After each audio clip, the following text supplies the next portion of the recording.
할렐루야. 오늘은 고집을 버리십시오 라는 제목의 말씀을 나누고자 합니다. 바울이 그 환상을 보았을 때 우리가 곧 마게도냐로 떠나기를 힘쓰니 이는 하나님이 저 사람들에게 복음을 전하라고 우리를 부르신 줄로 인정함이로라. 사도행전 16장 10절의 말씀.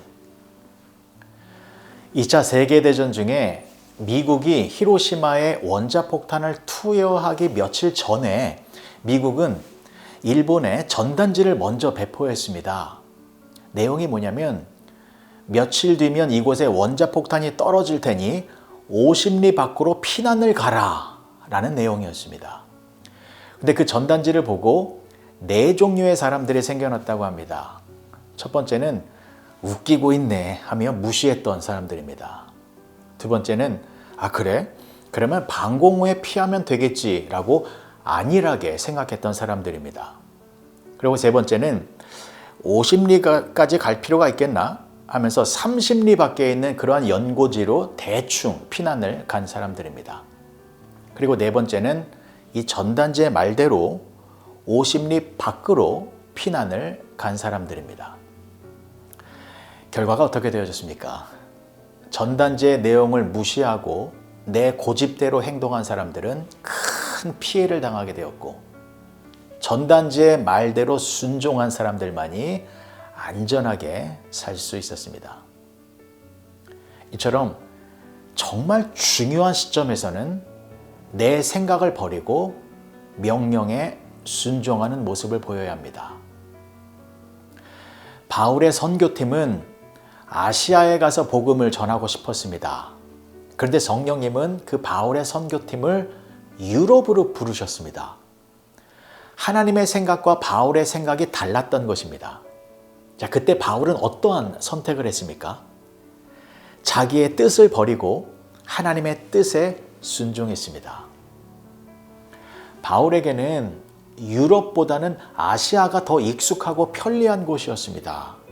그래서 아시아에서 복음을 전하면 좀 더 효과적으로 일을 할 수 있을 것 같았습니다.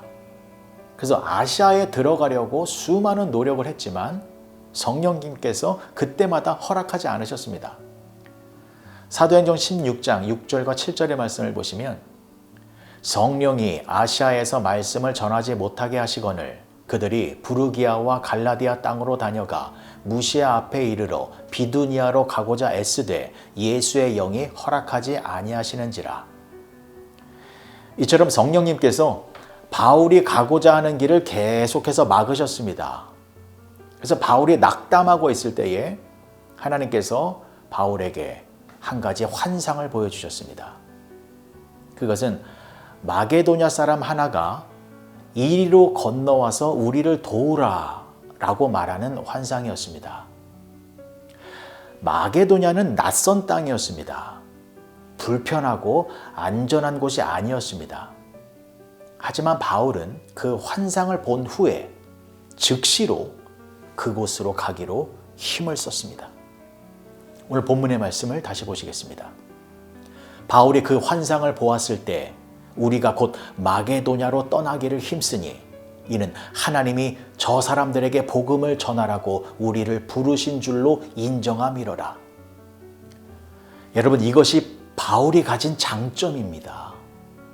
바울은 하나님의 뜻이 분명해지면 언제든지 자신의 고집을 버리고 하나님의 뜻에 순종했습니다. 자신의 뜻보다 하나님의 뜻이 더 크고 위대하다라는 것을 알고 있었기 때문입니다. 바울은 자신은 이방인 선교를 위하여 부르심을 받았지만 그러나 그 선교의 주도권은 하나님께 있다라는 것을 분명히 알고 있었습니다. 그래서 자신의 열정이 성령님의 뜻을 넘어서지 않도록 늘 조심하였습니다. 결국 바울의 이러한 순종의 모습이 씨앗이 되어 유럽 지역에도 예수님의 복음이 심겨져서 교회가 탄생하는 놀라운 열매를 맺게 되어진 것입니다. 사랑하는 성도 여러분, 목표가 있는 것은 매우 중요합니다. 그래서 사업에도 목표가 있어야 하고 공부를 할 때에도 목표가 있어야 하고 인생에도 목표가 있어야 합니다.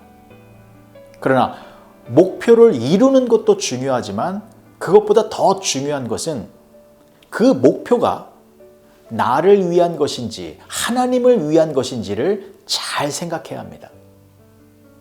열심히 일을 해서 사업을 성공시키는 것 좋은 일입니다. 하지만 사업 성공의 목표를 이루기 위하여 주일도 안 지키고 기도 생활을 소홀히 하면 하나님이 기뻐하지 않는 목표가 되는 것입니다. 내 개인적인 목표와 뜻을 이루기 위하여 하나님의 말씀을 벗어나는 행동을 하면 그 목표는 차라리 성취되지 않는 것이 나에게 더 유익한 것이 되는 것입니다. 나의 계획에 하나님을 맞추려고 하는 것이 아니라 하나님의 계획에 나를 맞추어야 하는 것입니다. 우리는 하나님의 자녀입니다. 하나님의 자녀는 내가 하고 싶은 일만 하며 살아가는 존재가 아닙니다. 우리는 내가 원하는 일이 아니라 하나님이 원하시는 일에 순종하며 살아가는 자들입니다. 그래서 우리는 사도 바울처럼 버릴 것은 버리고 붙잡을 것은 꼭 붙잡아야 합니다. 무엇을 버려야 합니까? 하나님의 계획과 충돌되어지는 나의 계획을 버려야 합니다. 또 무엇을 붙잡아야 합니까? 하나님의 뜻과 계획을 붙잡아야 합니다. 하나님의 뜻과 계획을 단단히 붙잡을 수 있는 방법은 말씀을 읽고 묵상하고 기도하는 것입니다. 성령님은 우리가 말씀을 읽고 묵상하는 중에 하나님의 뜻과 계획을 밝히 알려주십니다. 그리고 성령님은 우리가 기도하는 중에 하나님의 그 뜻을 이룰 수 있는 힘과 능력을 주시는 것입니다. 여러분, 우리는 하나님의 자녀들입니다. 그래서 우리의 인생은 나의 계획과 뜻대로 진행되지 않습니다. 하나님께서 우리를 통하여 하나님의 뜻을 이루어 가시는 것입니다. 그래서 우리의 인생이 거룩한 인생이 되는 것입니다. 오늘 하루 성령 하나님의 세밀하신 음성에 적극적으로 순종하셔서 하나님의 놀라운 계획을 이루며 살아가는 복된 성도님들이 되어주시길 주님의 이름으로 간절히 축복합니다. 기도하시겠습니다. 좋으신 아버지 하나님, 은혜를 감사합니다. 내 고집이 여전히 살아있어서 하나님의 뜻을 방해하지 않게 하여 주시옵소서. 하나님의 말씀을 더 깊이 묵상하여 하나님의 깊은 뜻을 발견하게 하시고 그 뜻을 이루기 위하여 말씀에 순종하며 살아가는 우리 모두가 되게 하여 주시옵소서. 예수님의 이름으로 기도합니다. 아멘.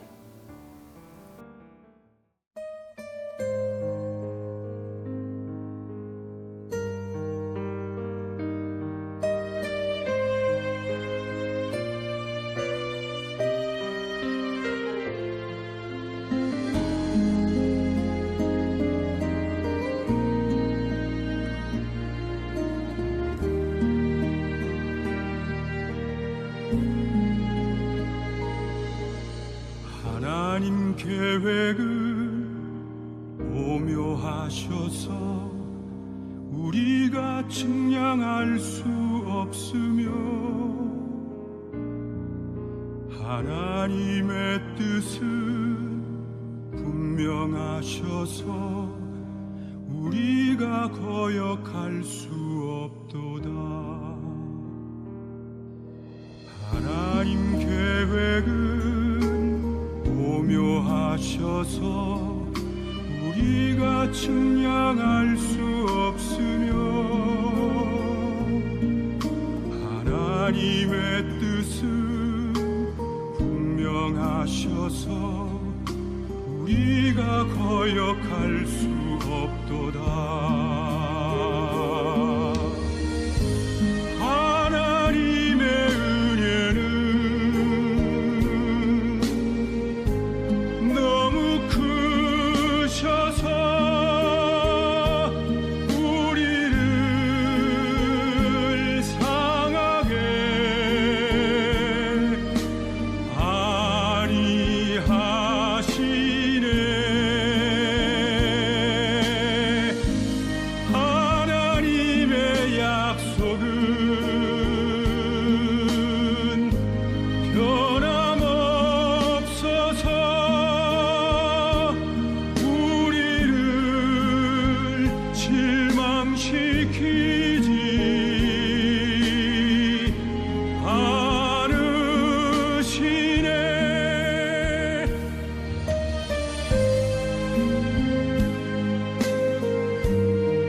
교묘하셔서 우리가 측량할 수 없으며